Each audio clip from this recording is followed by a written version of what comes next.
Alors, dans cette vidéo, je vais programmer la navigation par direction qui va nous permettre de naviguer vers une destination avec la possibilité d'envoyer des données vers cette destination sous forme d'arguments.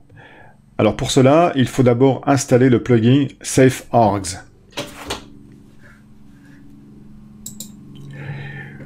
Sur cette page de la documentation Jetpack, donc ici sur l'onglet Android X, entrée navigation, on a dans cette zone ici, SafeArgs, l'explication de comment il faut faire pour ajouter SafeArgs à notre projet. Donc il y a deux actions à faire. La première dans le fichier build.gradle de top level, c'est-à-dire celui qui est entre parenthèses project, et une deuxième action dans le fichier build.gradle entre parenthèses module. Donc dans project, dans build.gradle entre parenthèses project, je vais copier ces deux instructions et les coller. Voilà, je viens ici dans mon projet ici, et je vais ici dans build.gradle entre parenthèses project, et ici dans dependencies, je vais simplement faire un CTRL-V pour coller ce que je viens de copier.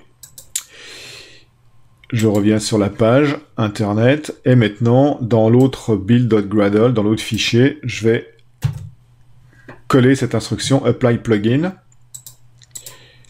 Voilà, dans build.gradle entre parenthèses module ici, et donc tout en haut, voilà, je fais apply plugin.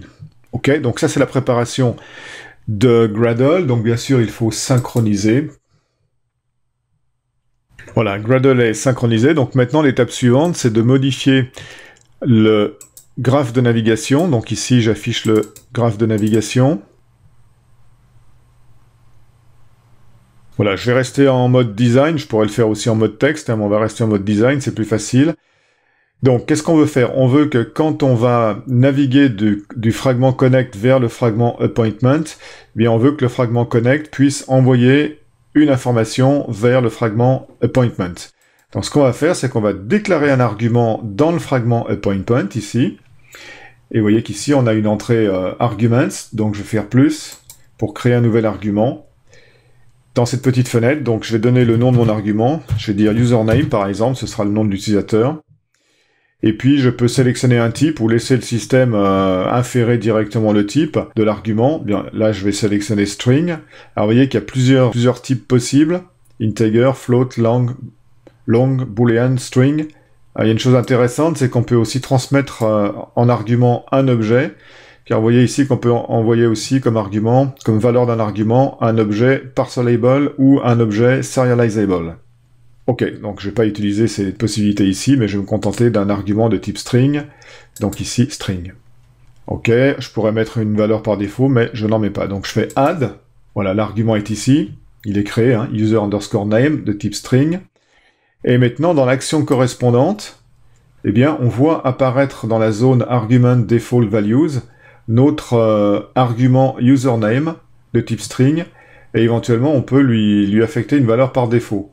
C'est ce que je vais faire, parce que si je mets pas de valeur par défaut ici, j'ai un problème de compilation par la suite. Donc là je vais mettre un username, par exemple Jack. Ok, donc voilà, notre graphe de navigation est paramétré. Donc si on regarde dans l'affichage en mode texte, on voit effectivement ici dans la destination home connect fragment, on a notre argument qui est ici. Alors, je vais faire CTRL-ALT-L pour organiser un peu mieux. Donc ça, c'est la valeur par défaut de l'argument. Et dans la destination appointment fragment, on voit aussi l'argument username qui est déclaré donc ici. Donc une fois que j'ai fait cette préparation de l'argument, donc ce que je vais faire maintenant, c'est builder le projet. Donc je clique ici sur Rebuild Project. Et c'est là que le plugin SafeArgs va rentrer en action. Donc j'attends que le build soit terminé.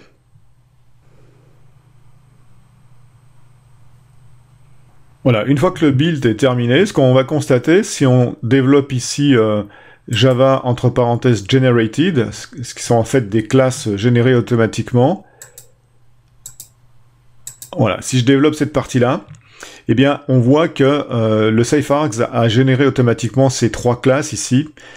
Donc, on a deux classes de direction, Connect Fragment Directions et Appointment Fragment Directions, qui correspondent aux deux actions qu'on a définies dans le graphe de navigation.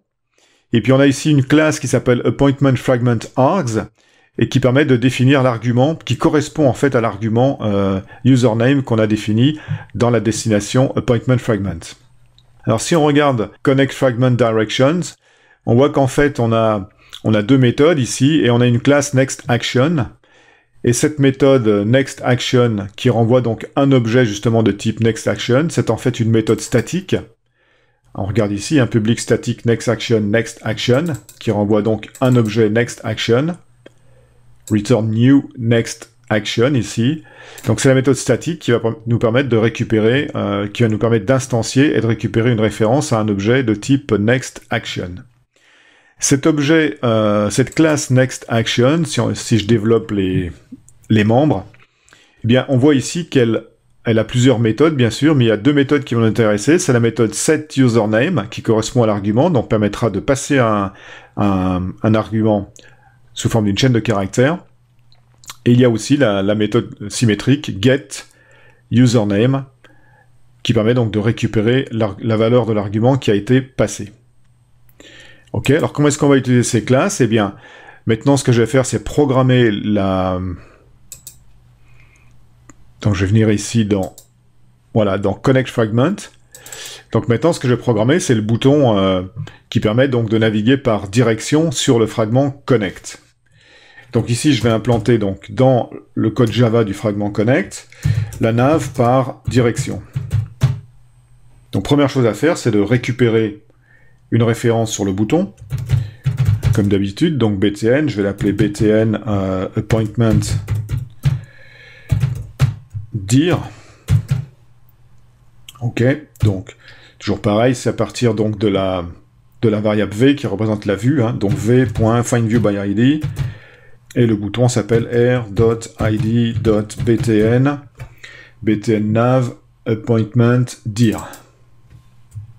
Ensuite, donc, il faut pouvoir passer un argument.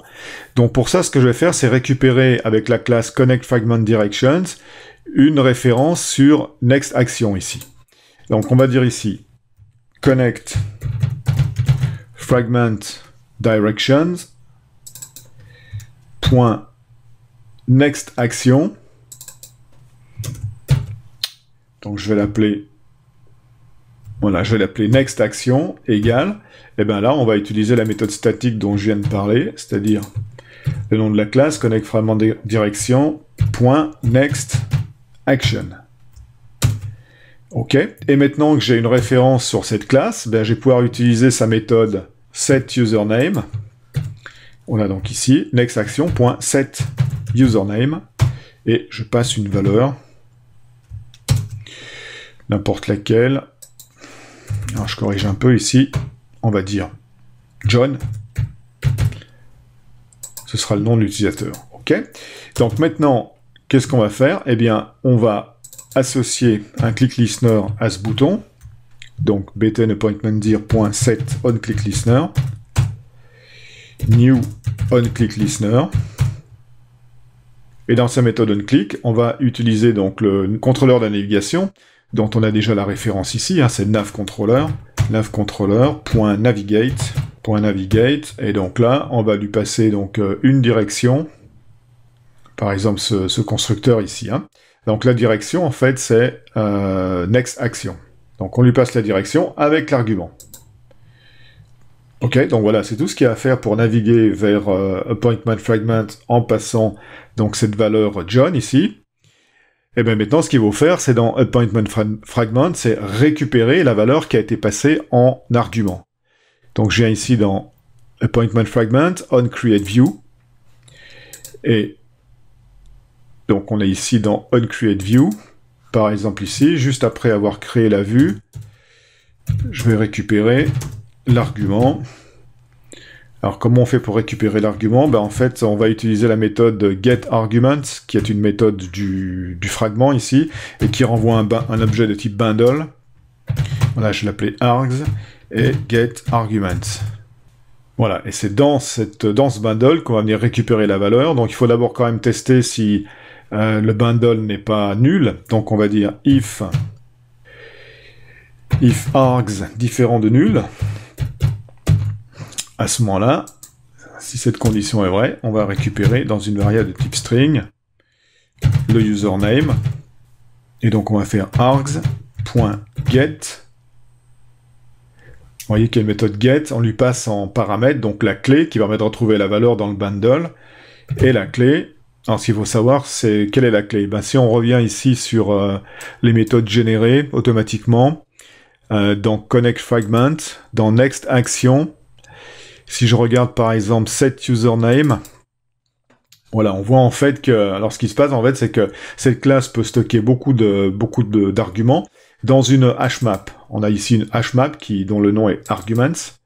Et si on regarde set username, donc on récupère le nom, la valeur ici dans l'argument, et on voit que en utilisant la méthode put sur arguments, on vient donc enregistrer cette valeur, et on la référence par la clé qui s'appelle username. Donc on voit que la clé en fait correspond au nom de l'argument qu'on a défini sur la destination appointment fragment. Ok, donc ici, je vais récupérer donc le username en passant la clé, qui est tout simplement user underscore name. Alors, pourquoi j'ai type incompatible? Alors, j'ai une erreur ici de compilation, parce qu'en fait, au lieu d'utiliser get, il faut utiliser getString, une méthode spécifique qui retourne donc une chaîne de caractères de type string. Ok. Et donc là, une fois que j'ai récupéré mon username, eh bien, je vais faire quelque chose de très simple. Pour le vérifier, je vais simplement l'envoyer dans un toast. Voilà, donc le premier paramètre de makeText, c'est le contexte que je vais obtenir avec getActivity. Et puis ce qui va être affiché, donc c'est username. Donc ici, username, et je concatène avec la variable username. Donc voilà comment est-ce qu'on récupère la valeur de l'argument qui a été passé par l'action. Donc dans une variable de type bundle, on récupère le bundle retourné par getArguments. Ensuite on regarde, on vérifie si args, si on a bien quelque chose dans la variable args. Et avec args.getString, en lui passant la clé, on récupère la valeur qui a été passée en paramètre. Pour tester, je vais relancer l'application.